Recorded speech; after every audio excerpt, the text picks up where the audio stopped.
এই বাসার মালিক কি আপনি? আমার শাশুড়ি মালিক, আমরা ওনার আচ্ছা, আপনি ছেলের বউ। আপনার বাড়িতে যে একটা কারখানা আছে সেটা কি আপনি জানতেন? কারখানা না, ওনারা আর কি ফ্যামিলি বাসায় নিচে ওটা ১.৫ তলাটাকে, তারপরে ওনারা কিছু কাপড় উঠাইছে। আমরা ওনাদের কারখানা দেইনি, ফ্যামিলি বাসায় দিয়েছি। তা ওনার ওয়াইফকে নিয়ে উনি পিছনে থাকে এবং সামনের রুমটায় ওনারা কাপড় চোপড় রাখছে।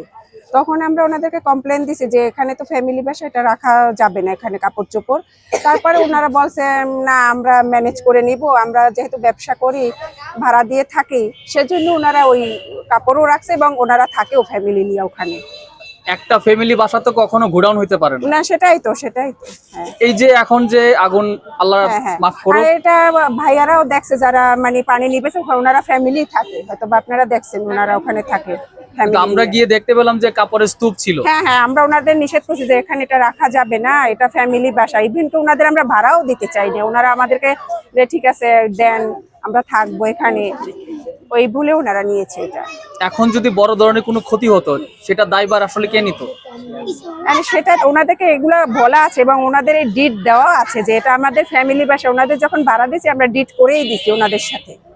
হ্যাঁ, ওই কাগজপত্র আমাদের সবই আছে, যেটা মানে কোনো ব্যবসা প্রতিষ্ঠান না, এটা আপনাদের ফ্যামিলি বাসা, ওইভাবেই ওনাদের সাথে ডিট হয়েছে। এখন যে ঘটনাটি ঘটছে, এটা আপনি আসলে কিভাবে কি চোখে দেখছেন আপনি? এটা তো মানে এটা তো খারাপই হয়েছে, বা একটা মানে ভীতি করাটা পরিবেশ তৈরি হয়েছে এখানে। হ্যাঁ, আপনার এই যে মানে ব্লাস্ট হওয়ার যে শব্দটা, এটা কিসে থেকে হয়েছে? এই প্রশ্নগুলো না করে আপনারা দেখেন, কারণ আমার বাচ্চা আছে, আমি ওইটা নিয়েই ভীতি। হ্যাঁ, আমার বাচ্চা সেই বাসে নাকি, আমি ওইটা নিয়ে চিন্তিত।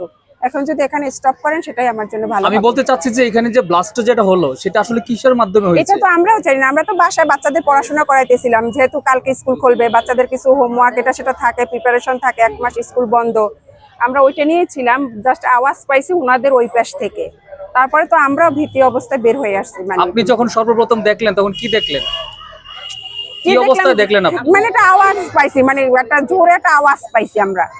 হ্যাঁ, আওয়াজ পাওয়ার সাথে সাথে মনে হয় যে কোনো একটা লালচে একটা আলো বা কিছু এরকম জানলা থেকে দেখা যাচ্ছিল, তখন আমরা বের হয়ে আসছি। আহত হয়েছেন কিনা কেউ? না, এখানে কেউ আহত হয় নাই, কেউ কিছু হয়ও নাই।